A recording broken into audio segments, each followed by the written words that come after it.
정부 입장에서는 택시의 지금 공공성도 유지를 하면서 그러면서 서비스 혁신도 함께 이루겠다라는 뜻인 것 같아요. 근데 타다가 거부를 합니다. 안녕하세요. 정책생활반장입니다. 오늘은 타다와 정부 그리고 택시업계가 요즘에 많이 핫하고 갈등을 지금 빚고 있는데요. 이 갈등 과정과 그 갈등 쟁점 이런 것들에 대해서 한번 썰로 한번 풀어보려고 합니다. 우버가 작년에 상장을 해요. 상장을 해가지고 현재 시가총액이 대략 한 90조 정도 되는데요. 이때는 120빌리언이니까 이게 얼마야 이게. 근데 이게 지금 GM, 포드, 그 크라이슬러 이 세 개를 합친 거랑 거의 비슷할 정도의 큰 회사인데, 근데 웃긴 게 있어요. 이런 우버도 우리나라에서 망해요. 이게 망한 포인트가 두 가지 정도가 있는데, 먼저 첫 번째 포인트는 우리나라에서 불법이었어요. 이게 2014년도에 우버가 서울에 진출하는데 서울시에서는 우버는 공영자 아니다, 택시다, 그러니까 니네들 이제 여객자동차 운수사업법 지켜라 이렇게 얘기를 해요. 여객법을 좀 보면은 34조랑 81조인데 간단합니다. 렌트카랑 자가용으로 유상운송 하지 말아라, 그런 얘기예요. 그럼에도 불구하고 우버가 14년도에 유료화를 강행을 합니다. 그러니까 여기서 서울시는 엄청 강력하게 제재를 하는데, 그게 바로 신고포상제, 우파라치라고 하는데, 조례를 개정까지 해가지고 100만원 이내의 포상금을 주어지는 신고포상제를 운영을 해요. 이 정도로 강력한 제재를 하죠. 이렇게까지 하니까 우버가 전면 무료화를 선언을 합니다. 근데 전면 무료화를 선언을 이제 2015년 2월 27일 날 하는데, 그럼에도 망해요. 이제 여기가 두 번째 포인트인데, 얘들이 생각을 못한 거지. 서울이란 도시가 대중교통이 엄청 잘 돼 있거든요. 근데 교통은 지옥이잖아요. 심지어 택시도 많아. 이게 택시가 사실 피크타임 때나 잡기 힘들지 그 외에는 잡기가 쉽거든요. 게다가 가격도 상당히 저렴하죠. 그러니까 우버가 사업성이 안 나와요. 결국에는 2015년 3월에 철수를 합니다. 이게 무료 좀 타려고 하니까 이제 서비스 중단, 사업성이 안 나오니까 중단을 합니다. 그러니까 우버가 이제 망하고 나서 한 2018년도쯤 되니까 바로 대망의 타다가 나옵니다. 2018년 10월쯤인데 타다가 아이디어가 좋았던 게, 이게 여객법을 교묘하게 피하는 방법을 만들어내요. 원래 타다가 걸리는 거는 여객법 4조랑 34조가 걸리는데, 보면은 4조는 이제 면허를 가지고 운송사업을 경영해라 라는 거고, 그 다음에 34조 같은 경우가 이제 아까 봤던 그 렌트카로 유상운송 하지 말아라 라는 건데, 이 34조의 2항을 보면은 예외 조항이 있어요. 다만 외국인이나 장애인 등 대통령령으로 정하는 경우에는 운전자를 알선할 수 있다. 이게 34조 2항인데 이런 2항의 예외 조항을 만들어 놔요. 대통령령이 정하는 경우를 시행령으로 정하는데, 시행령 18조 바를 보면은 이 타다가 딱 나와요. 승차 정원 11인승 이상 15인승 이하인 승합 자동차를 임차하는 사람.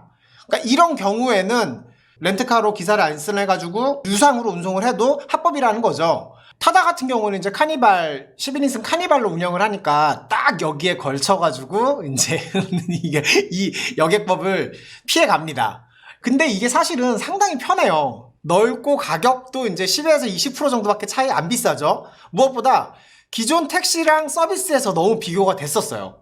사실 우리가 기존 택시에 불만이 많이 있었잖아요. 보시면은 이제 뭐 불필요한 대화, 그리고 이제 뭐 난폭 운전, 승차 거부, 냄새, 뭐 이런 어떤 불만들이 있었는데, 타다 같은 경우에는 사실 기사님들이 말 안 걸죠. 그리고 디퓨저에 클래식에 와이파이 뭐 같은 그런 기존 택시의 틈새를 잘 파고듭니다.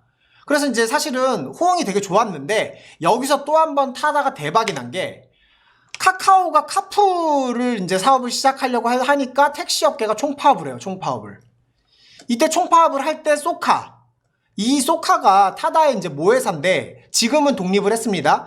이때는 모회사였어요. 이때 소카가 막 이벤트를 많이 해가면서 이때 가입자들을 많이 끌어올립니다. 보시면은 일주일 전과 비교해 무려 6배 이상의 호출 건수.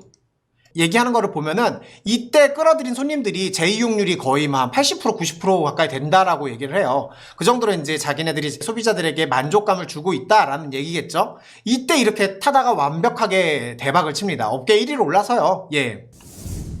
당연히 택시업계는 엄청난 반발을 하죠. 왜냐하면 지금까지 굳건히 지켜오던 자신들의 여객 이동 시장이 위협을 받게 생겼잖아요. 그런데 이제 택시 업계의 어떤 주장들은 정말 들어볼만 합니다. 이게 정부의 고민이기도 하고 앞으로 여객 운송 시장의 미래에 대해서 고민할 만한 그런 지점들이 많이 있거든요. 그래서 이제 택시 업계의 주장을 한번 보도록 할게요. 택시 업계는 일단은 타다가 편법으로 실질적인 유사 콜택시를 운영하고 있다. 그래서 불법이다 라는 거예요. 사실은 타다의 영업 방식은 렌트카기 때문에 승객을 내려주고 나면 일단 차고지로 들어가야 해요. 차고지로 들어간 다음에 여기서 콜 받아가지고 다시 나오는 형태, 이런 형태로 운영을 해야 되는데 실제로 지금 타다 같은 경우에는 승객 내려주고 이렇게 배회하다가 콜 받으면은 가는 거죠. 지금 이거는 콜택시라는 거죠. 이런 식의 영업은 사실은 하면은 불법인데 이렇게 운행을 하고 있다라는 거고, 그 다음에 사실 국민들이 봤을 때 이거를 렌트카로 볼 것이냐 콜택시로 볼 것이냐 그랬을 때는 사실은 콜택시로 볼 가능성이 높다라는 거죠. 그리고 두 번째로는 이제 타다는 규제를 안 받는다는 건데, 택시 같은 경우에는 면허 받아야 되죠. 그 다음에 요금 결정도 마음대로 못해요. 그리고 택시 디자인 막 모자 써야 되고 색깔 주황색에다가 막 그런 색깔 해야 되죠. 그 다음에 LPG 차량 무조건 해야 되죠. 그러니까 이런 모든 규제를 받으면서 운영을 하고 있는데 타다는 규제도 안 받으면서 운영을 하고 있다는 거예요. 특히 중요한 게 이제 요금 결정 부분인데, 요금 결정을 타다는 마음대로 할 수 있어요. 그러다 보니까 이제 서비스나 그런 부분에서 훨씬 더 유연하고 맞춤형으로 다가갈 수 있다는 거죠. 그러니까 이렇게 택시업계는 요금도 규제를 받고 이런 상황에서는 혁신을 하고 싶어도 하기가 쉽지 않다는 거예요. 그리고 세 번째는 이게 이제 이렇게 현재 자신들만 규제를 받는 상황에서 타다와 함께 경쟁하는 것 자체가 굉장히 불합리하고 불공정한 경쟁 상태라는 거예요. 사실 그렇잖아요. 이제 뭐 같은 규제 상태도 아닌데 사실 택시들은 막 욕만 먹고 억울한 면도 있죠. 여기까지만 딱 팩트만 보면은 택시나 타다나 한정된 이동 시장을 두고서 파이 싸움을 하고 있는 거예요. 근데 이렇게 갈등이 심화되고 있으니까 정부에서는 중간에 서서 이제 이 갈등을 조정을 하고 앞으로 여객 운송 시장에 대한 비전을 이제 제시해야겠죠, 당연히. 자, 이제 여기서 정부의 고민이 시작됩니다.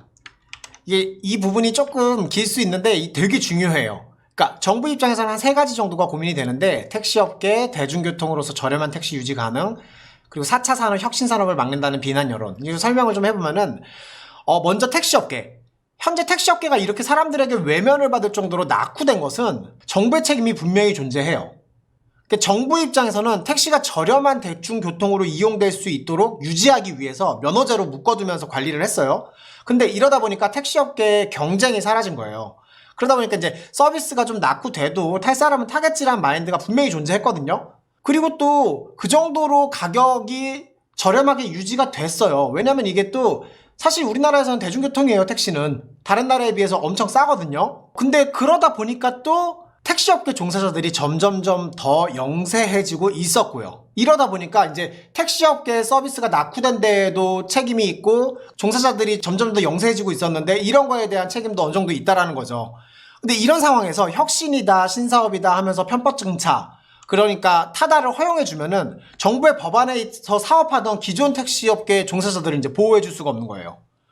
그리고 또 이분들이 그냥 택시업계 진입을 하신 게 아니라 2, 3년 운수업 하시면서 무사고 그룹 인증받고 그리고 나서 이제 택시면허 권리금 몇 천씩 주고서 사가지고 들어오신 거거든요. 그런 부분에서 이제 그냥 무시하기에는 사실 정부의 고민이 크죠.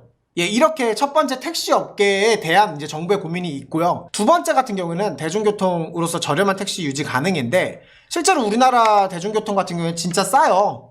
택시비가 지금 서울 61인데 지금 대만이랑 거의 비슷한 수준, 그리고 우리나라가 소득 수준이 3만 불인데 3만 불이랑 비슷한 데는 스페인 정도인데 스페인이 약 한 7, 8천 원 정도 하거든요, 기본료가. 그게 우리나라가 지금 3,800원, 4,000원 정도 하니까 상당히 차이가 나는 걸로 알고 있어요. 이 정도로 싼데 타다를 그냥 이렇게 허용해주면은 뭐 IT 기업에, 현대 같은 차 제조사에, 심지어 그냥 일반 개인이 카니발 사가지고 운영할 수도 있는 거거든요. 지금 보면은 이미 많이 나왔어요, 유사 택시 서비스가. 벅시가 제일 먼저 나온 걸로 알고 있는데 차차, 파파. 근데 이러면 애초에 서민의 대중교통으로 고려하고 이용되고 있던 택시가 정부 손을 떠나는 거예요. 그러면 지금보다 아무래도 요금이 비싸질 확률이 높아지겠죠. 또한 이제 업체들이 이렇게 많이 생기게 되면은 도로에 막 택시들이 막 바글바글 할 수도 있게 되는 거예요. 도로교통관리 측면에서도 고민이 되죠, 당연히. 그리고 세 번째는 좀 다른데요. 반대로 정부의 입장에서는 이러한 4차 산업, 혁신, 신산업, 말하자면 뭐 기존 택시업계 고객들의 그 불만들을 해결하는 혁신 기업이 나왔는데 이걸 제재하는 게 깨림직한 거예요. 실제로 타다의 주장도 그거죠. 신사업을 막는다. 이런 비난들 많이 받고 있는데 이러면은 스타트업 클 수 있겠냐? 뭐 한국 경제 둔화될 거다. 막 이런 비난들이 이제 받고 있어요. 실제로 지금. 굉장히 고민이 되겠죠? 그러니까 이거를 종합적으로 얘기하면은 정부는 택시업계를 면허제로 가느냐 아니면은 완전 경쟁으로 가느냐 이 갈래길에서 이렇게 좁혀지는데 이 사이에서 지금 고민이 되는 거예요. 넓게 보면은. 그러니까 면허제로 가게 되면은 신사업을 막는다는 비판 여론에 휩싸이게 될 거고 완전 경쟁으로 가게 되면은 또 대중교통이라는 공공의 영역을 잃어버리면서 기존 업계 종사자들에 대한 보호도 힘들어질 거고 어떨까요? 진짜 이게 상당히 어려운 문제긴 해요. 분명히 정부에서도 어마어마하게 많은 고민이 될 거고요. 그래서 정부에서는 제안을 하게 됩니다. 여객법 개정을 제안을 하고요. 바로 박홍근 의원의 이제 입법안이고요. 바로 플랫폼 택시입니다. 언론에 알려지기로는 뭐 타다 금지법이라고 하는데 일단 타다 금지법은 맞죠. 이 형태로 가게 되면은 이제 기존에 하던 타다는 힘들어지니까. 글쎄요. 일단 설명을 좀 드리면은 중요한 이슈가 두 가지예요. 먼저 면허제로 가자라는 거예요. 일단은 이게 보니까 택시 허가 총량 관리. 그러니까 기존의 그 택시 허가였던 한 25만 대 정도로 알고 있는데 25만 대의 면허는 더 늘리진 않겠다라는 거예요. 그래서 그거를 정부에서 관리를 하겠다라는 거고 이게 뭐냐면은 이동시장의 횟수는 정해져 있으니까 한계가 있다는 거죠. 그리고 그 업체들이 막 경쟁을 이렇게 많이 생겨가지고 경쟁을 하게 되면 시장이 공멸할 수가 있다는 거고 그래서 시장이 무너지지 않도록 정부가 관리를 하겠다 이런 뜻이에요. 근데 다만 택시 면허를 바로 매입하는 거는 사실 좀 부담이 되잖아요. 그러니까 기여금을 이용해 택시 면허를 한다던가 혹은 기여금 내고 택시 면허 대여를 이런 것들을 허가해 주겠다라는 거죠. 그래서 새로운 혁신 기업들이 나왔을 때 최대한 진입 장벽을 낮춰주겠다라고 이제 설명을 하고 있는 거예요. 이제 자세한 내용은 아마 입법이 더 돼야겠지만, 예. 그리고 두 번째로는 총량 관리는 정부가 하는 대신에 부가 서비스를 인정해서 돈 벌 수 있는 방법을 더 만들어준다는 건데, 정부가 거리와 시간에 대한 기본 요금만 개입을 하고 대신에 다른 것들은 규제를 풀어준다는 거예요. 보시면은 요금이나 외관 규제 대폭 완화라고 적혀 있는데 그리고 이제 외관 요금 다양화의 서비스 차별화 이러고 있는데 일단은 기존에 모자 쓰고 그 주황색 그 차 이제 조금 풀어주겠다라는 거 그런 외관 디자인 풀어주겠다는 거고 그 예를 들면 이런 건데 아침에 택시 콜하면서 커피랑 샌드위치를 이제 준비해주세요 라고 하면은 택시가 이걸 준비해주고 이거에 이런 서비스에 대해서 돈을 더 받는 이런 부가 서비스를 인정을 해준다라는 거죠. 또 하나 뭐 예를 들면은 아이를 학원까지 태워다 주세요 하고서 그거 사진 찍어서 보내주고 뭐 이런 서비스들이 이제 생길 수 있게 된다라는 거죠. 이렇게 보면은 정부 입장에서는 택시에 지금 총량 관리를 하면서 공공성도 유지를 하면서 기본요금 관리도 하니까 그러면서 서비스 혁신도 함께 이루겠다라는 뜻인 것 같아요. 근데 이러면 이제 김밥 맛집 택시 막 이런 거 나올 수도 있는 거죠. 그러니까 이런 제안 및 입법 예고를 합니다. 이제 그리고 실제로 이런 제안에 맞춰가지고 동참을 하는 IT 업체들도 생겼는데 바로 카카오 그리고 마카롱 뭐 이런 데들이 이제 택시 면허를 준비하면서 실제로 지금 준비를 하고 있어요. 근데 타다가 거부를 합니다. 택시 회사 되라고 해 막 이러면서 이제 거부를 하는데 생각보다 강하게 거부를 해요. 그러니까 왜냐면 근데 타다가 보기에는 정부가 신사업을 막고 있는 건 맞거든요. 그리고 타다가 국민 여론이 타다한테 그렇게 나쁘지가 않아요. 이런 상황에서는 사실 타다는 조금이라도 더 버티는 게 맞는 거죠. 또 타다 입장에서는 기존의 고인물이었던 택시업계를 흔들고 새로운 국면을 만들었다라는 상징성이 존재해요. 이게 마케팅 측면에서는 어마어마하거든요. 만약에 법원에서 유죄를 받아가지고 면허 사가지고 새롭게 사업 준비한다고 하더라도 마케팅 측면에서는 나쁘지 않겠죠, 당연히. 이렇게 타다가 거부를 하고 버티기를 합니다. 예, 그리고 여론전을 펼치죠. 그러면서 법원에 이제 판결이 나옵니다. 1심 판결이 나오는데 2020년 2월 19일 날 1심 판결이 나와요. 타다 불법 콜택시 아니다. 렌트카로 본다라는 거죠. 사실 법적으로 봤을 때 아까 텍스트 봤지만 텍스트로 봤을 때 불법은 아니잖아요. 예, 해석의 문제지 이게. 그래서 타다의 승리로 보여지기는 하지만 글쎄요. 이게 정부의 고민은 훨씬 더 깊어지긴 할 텐데, 그리고 택시업계에서도 강하게 반발을 하고 있고요. 그리고 실제 지금 검찰에서는 항소를 했고요. 이제 앞으로 어떻게 진행될지 궁금하긴 해요. 근데 솔직히 저는 정부의 제안이 좀 더 합리적이다라고 생각이 들어요. 타다는 정말 언론 플레이 그리고 프레임을 잘 만든 것 같은 게 자기들을 탄압하면 신사업 혁신을 막는 거다.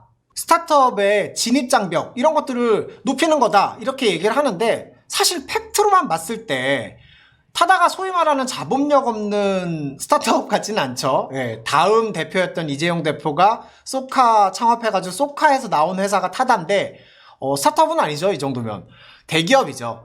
게다가 카카오를 비롯한 몇몇 업체들이 정부의 플랫폼 택시 사업에 동의를 하고서 지금 면허를 사는 등 준비를 하고 있고요. 이런 업체들이 카카오나 마카롱이나 이런 업체들이 과연 타다에 비해서 혁신이 부족하다고 생각하시나요? 제가 봤을 때 기존 사업자들을 희생하면서 또 여객 운송시장을 무너뜨릴 위험을 감수할 정도로 타다가 혁신인가 할 때는 저는 그렇지는 않은 것 같습니다. 여러분은 어떻게 생각하세요? 이게 이동시장을 완전 경쟁으로 풀어가지고 혁신을 해야 하는 건지 아니면은 국가의 관리 안에서 점진적으로 혁신을 해야 하는 건지 굉장히 고민이 되는 지점입니다. 그래서 댓글로 의견 좀 남겨주시면은 좋을 것 같습니다. 좋은 토론이 이루어질 수 있을 것 같고요. 어떤 식의 결론이 나오더라도 공정하고 또 국민들의 편의를 가장 먼저 생각하는 결과가 나오면은 좋을 것 같습니다.